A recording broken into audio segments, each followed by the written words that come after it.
Hello, everyone. Welcome to a new edition of Hue at Home. And we are talking all things, well, Comic-Con. So there's a lot of excitement that's coming up at the end of this month, October 27th to 29th at the RBC Convention Center. And I have two gentlemen here that know it all and have been there, done that. I've got Jason Rockman and Cliff Caporale that are waiting right now to tell us more about Comic-Con 2023. So welcome, guys, to Hue at Home. Thank you for taking the time. Thanks for having us. All right, Jason, you are the spokesperson, but the guy that knows everything about Comic-Con. So let's get right to it. Who is coming so far to Comic-Con in Winnipeg on October 27th?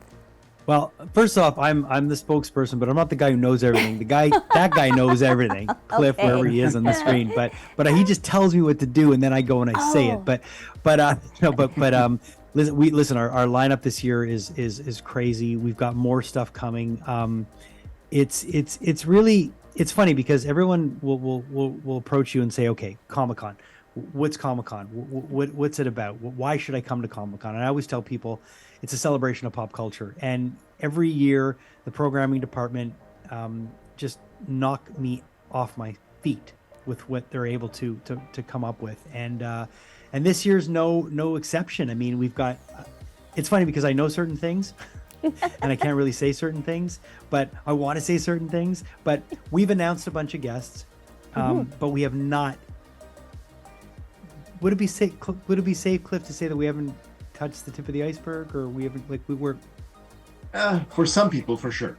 For some people, we're not done announcing things. Is basically what Jason is alluding to. Okay, well, yes. So we're going to be showing this around October 12th. Okay, just to let you know. So and we still won't be done. Okay. Well, they're just going to have to go to the website, and we'll keep on saying it, winnipegcomiccon.com. But anyways, okay, Cliff, programming.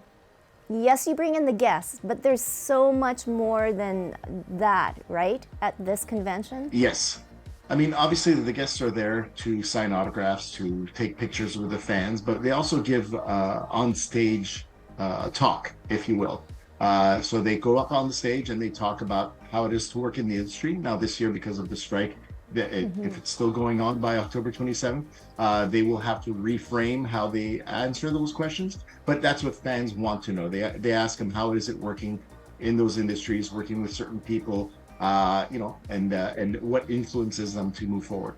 But besides the celebrities on stage, which do attract hundreds, if not thousands of people to our big stage, we also have a lot of workshops and a lot of panels. So that's professionals and amateurs that come and present different topics about how to build your cosplay or how to get into comic book collecting or a variety of different topics. Okay, so pop culture, Jason. It means a lot of different things to so many different people. How have you seen it change, and how have you seen the influence of pop culture on the way that we live today? Well, I think you can pinpoint when things really changed, when the Big Bang Theory kind of broke through. It brought people like Cliff and I into everybody's living room every week. And the fact that we were able to be, I guess, represented, for lack of a better word, on television was groundbreaking, because there are so many of us out there, so many people that are passionate about pop culture. So I think it was really the Big Bang Theory that brought that group of people to the forefront and let the masses know that there are a lot of people that are into pop culture, into superheroes, and that'll really go that step further, and will debate things in those universes and discuss things and collect things. And I think that combination, and then the first Marvel movie with Iron Man, the first Marvel Studios movie, that's what really blew the doors open for everything. I mean, not to say that these events weren't popular before, but that's what really put it into everyone's subconscious, and it just exploded from there. And I think the timing was just perfect for people that were into all of these things. I mean, with Lord of the Rings becoming popular, with the Marvel universe, with Star Trek getting a new life with all their new shows. All this stuff just started compounding, and it just leaked into the rest of the the populace, and now we've kind of taken over. And it's almost you'd be hard pressed to find someone that isn't into something that's kind of geek related. Okay, so that was really interesting because it's leading me to the question now. Almost every other movie released is a superhero movie. I get them mixed up between Marvel and DC Comics and the whole kind of thing. And there is talk that it's overrun now. Cliff, has it come to like a boiling point where it's just so much, too much? I think that there's a portion of the population that does feel that way, but I don't think it's necessarily that there's too much product out there. I feel that it's overly marketed because there's just as many different kinds of films available, or even more so on your different streaming services or the cinema, than just the superhero films. If we look at it, Marvel's releases, I think the most amount of films they've released in a single year is about 3 films. I think DC went as far as 4 films in one year, which does seem overwhelming. But if you think back to the times of when Star Trek used to run 25 episodes a season, that's 25 hours. That surpasses the 3 or 4 movies, right, that are released every year. And even then, when it was Star Trek The Next Generation, it's just Star Trek Next Generation and those characters. But in a year of Marvel, you're just going to get maybe a Spider-Man, maybe an Ant-Man, and maybe an Avengers, all the group together. So it's kind of, I think, in terms of how much they market, I think some people feel like it's too much, but I think that there is still a lot of story to tell.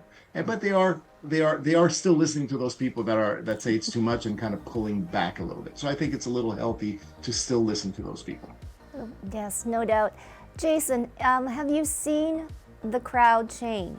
Like, I mean, yes, we get older, but the crowd now that comes to Comic-Con, how does it differ, or is it the same from the crowd that came to Comic-Con, 5, 6, 7 years ago? Well, it's funny because, like Cliff, I'm someone who, I have kids and they've kind of grown up around these events. So I have a picture of the first Montreal Comic-Con that I went to, and my daughter was in a stroller. My daughter's 16 now. It's kind of nutty to think that the thing that changes is you see more families coming, and you see people that have started families. You see people that have had more kids, or that have extended families that have brought their parents bring friends. So it just becomes a bigger family event. So what I've seen in terms of changes, I've just seen generations coming now. And I think when you do an event for over 10 years, like we've done in Montreal and like what we hope to do in Winnipeg, you see that change happen. You see the people that show up, 1 year they might, someone might show up pregnant, and then 5 years later, you see them with that baby that they had, and then you met them 5 years previous to them being pregnant when they were just starting to date the person they were dating. So it's just really fun to see that change, which is the biggest change that I see. In terms of the crowds, no, smiling faces are smiling faces, and that's what we usually see every year. So that's one constant. And I have to say that because I have experienced it, it seems like a real family event, Cliff. Like, it doesn't seem like an adult event or a little kids event, which sometimes we get preconceived ideas about when we hear who's going to be there. But it really truly is. I mean, there is something for everyone, right? Yeah, it really is truly for all ages. And it's, when you're a parent that may be into comics, and it's kind of nice to kind of put them down, and they go see the Iron Man in a costume, or they go see some of the other stuff that's happening around them. So it's like it gives a parent an opportunity to expose their kids to what they love, and I think Jason and I both have done that. I have my daughters who grew up around this. Literally, they're about 12 and 16, and one of them cosplays now. She actually makes her own costumes. And she doesn't participate in masquerade or anything like that, but she likes to walk around, meet up with people that are dressed in the same way as her, and that's what you see a lot of now. It's like you see that there's no shame in it. There's no more embarrassment for loving the things that you love. Everybody's welcome to these events. So cosplay, I mean, I guess I'll let Jason sort of give just a brief definition of cosplay, because I know that I just heard about it, a couple of years ago, and there's a lot of people that don't know what cosplay is. Basically, for lack of a simpler term, cosplay is when you dress up. But the difference with a cosplayer and someone who will go buy a costume off of the rack is a cosplayer will make their own costume. And that sets them apart from someone that'll just go to, party time or a costume store and just buy something with a little mask and a rubber band. And not that there's anything wrong with that. You can do that as well. But a true cosplayer that'll enter a masquerade and be judged for their costume is usually someone that makes it by themselves, and that's the impressive thing. When you get to the point where you're looking at people that are in the 501 Legion, which is the Star Wars, they're the certified Star Wars cosplay group. There are certain criteria you have to meet even to be a member of that, and it's impressive. They have to be as screen accurate as possible, and it's just so cool to see what people are able to do with their imagination, with their creativity, with their skills. I don't even like try to venture into the cosplay world because I don't have any. I mean, I've sat in a wheelchair a couple of times because I'm bald, and people have said, "Oh, you make a great Professor X from the X-Men." I've done that, but that's about the extent of my cosplay. I don't have cosplay skills, but I have a lot of respect for cosplayers, a tremendous amount of respect for cosplayers. So that's what when I'm explaining, because one of my jobs is to try to get the word out to people that have not been to Comic-Con, that need to know why they need to come.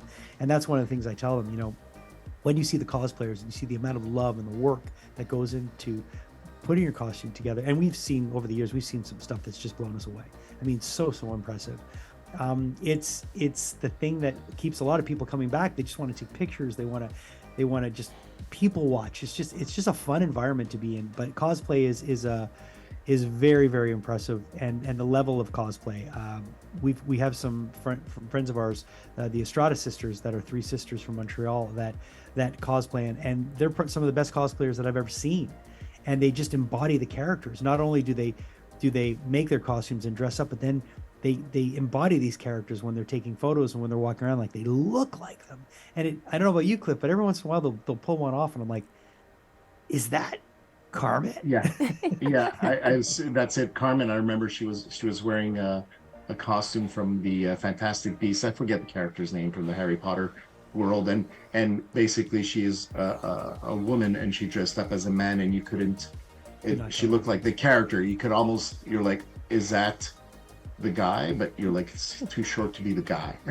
Yeah, because the coat, the details, everything was just perfect. Some of the folks, they just started at home and continue at home to sew on the floor, do whatever they can and give themselves some deadlines that they never meet. I think a lot of cosplayers have unfinished products lying around for the next con and the next con and the next con. Oh my goodness. And you know what, it's so fortunate that they have like these events to show off what they do, and it truly is wonderful because they do have a passion for it.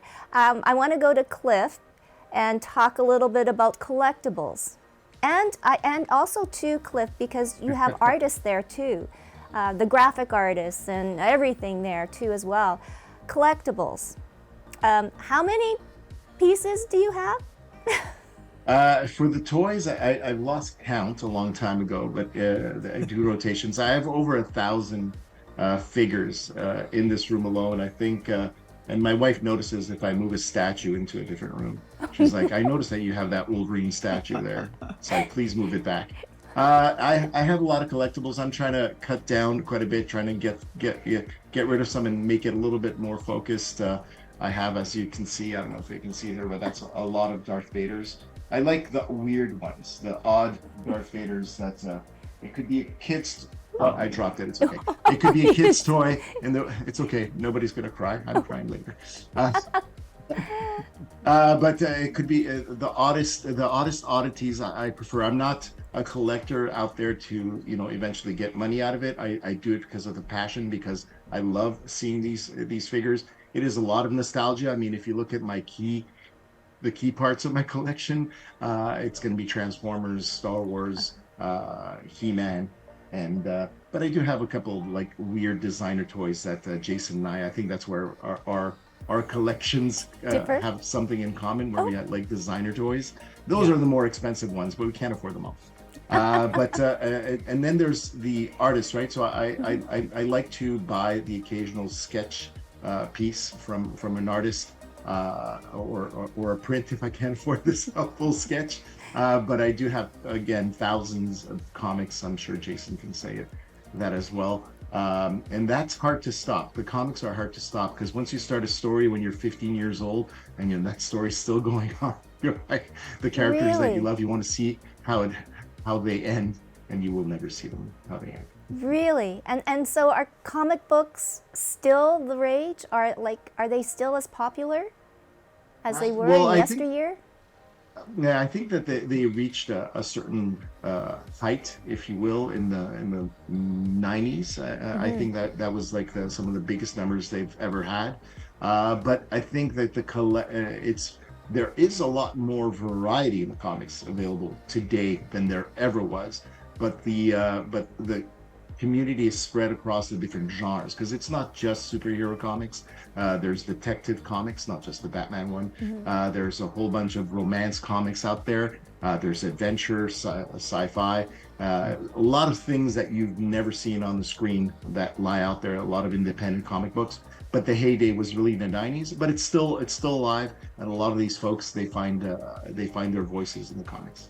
Well, speaking of voices, Jason, also the BIPOC population seeing themselves in comic books or seeing themselves on the silver screen as superheroes. How has that sort of changed the whole kind of dynamic, I guess? I mean, I think that, being able to watch, something on whenever you see yourself represented in pop culture, whoever you are, it's also it's always like a stamp of approval from the powers that be, and that's always been one of the hardest things to get. Not that we should be seeking that, but we all do seek that approval. We all seek that. We want to be recognized, we want to be seen. I think everybody has a voice in them that wants to be heard. So when you are represented in comic books, if you're represented in films, if you're represented in a TV show, it means a lot. And I think that the fact that we're seeing more and more of that, and we're seeing these strides that are taken quite briskly in the last few years, it's a great thing. And you're seeing that happen in comic books, you're seeing it happen in pop culture, you're seeing it happen everywhere. And it's a great thing. And again, it just goes hand in hand with how we feel about our event. We want our event to always be inclusive. We want our event, to be a place where everyone feels safe and feels loved and feels like they have a place to be seen, heard, and cared for. And I think we've been providing those events for a number of years now, and Winnipeg's no different. Well, and yes, you said it all. I have to admit that it's one of those true events that, besides we talked about having something for everyone, it also includes everyone. And I think that's so important, especially now in this day and age. Okay, so Cliff, you're the guy. How do you pick and choose? Okay, can you name off, who do we have so far? Well, I think Michael Rooker, Sean Astin. Guests of honor? Yes. The guy from Kim's Convenience, sorry. Yes, Paul Sun-Hyung Lee. Paul Sun-Hyung Lee. But he's also there because of The Mandalorian, and he just made an appearance on Ahsoka. So it's like he's in a whole bunch of different Star Wars, which is fantastic. I mean, here we are talking about representation. I know. Right? And here we are, it's double representation. He's Asian. Yes. That's one thing. But he's also Canadian. Yeah. And I think that all Canadians, it doesn't matter where you come from, a lot of people have already watched Kim's Convenience, and they relate to that show so well in Canada that every time they see him at a show, people are like automatically more Kim's Convenience than Mandalorian. Paul. But it's wonderful. Oh, it is. And Giancarlo Esposito. Sorry, I know him better from Breaking Bad. Quick question: when can we get? And I am so sorry. His name escapes me, but I love the show The Last of Us, the main character. He's on The Mandalorian. Pablo. Yeah. Pascal, I Pascal, I, yeah. I Pablo did Pascal. ask. I mean, Pedro Pascal. Come on, you Pedro guys. Pascal. Yes. Oh my gosh. Yeah, Yes. Pedro Pascal is a very in-demand actor. I would be Yeah. surprised to see him at any convention other than, not right now, but for promotional reasons. He is too busy to be at conventions. The guy, he's he's been acting for a good portion of his life, but I think now he's hit stardom, and he's not gonna say, he's like Giancarlo, but Giancarlo can do cons. Giancarlo likes to do cons. Yeah. But yeah, we Yep. No. Oh, sorry. Go ahead. No, Yeah. about Giancarlo, like Cliff says, like Giancarlo is one of these weird anomalies. He's very much a in-demand A-list working actor that does cons. And he loves meeting people. I wish everyone was like that, because then we'd probably have Pedro Pascal at our show. But that they're rare, and the fact that we're getting Giancarlo, and Cliff and I spent some time with him a couple of weeks ago in Ottawa. He's wonderful, but you do not get many of those chances. No. So, I mean, already the list is incredible. But you know what, gentlemen? Thank you so much for putting Winnipeg included on the map with the Comic-Con. It really does raise the spirits of our whole city around Halloween, of course. And we just look forward to another great party, October 27th to 29th at the RBC Convention Center. Thank you so much, Jason. Thank you so much, Cliff. I know it's going to be a great success. Comic-Con here in Winnipeg 2023. We'll see you next time on Hue at Home.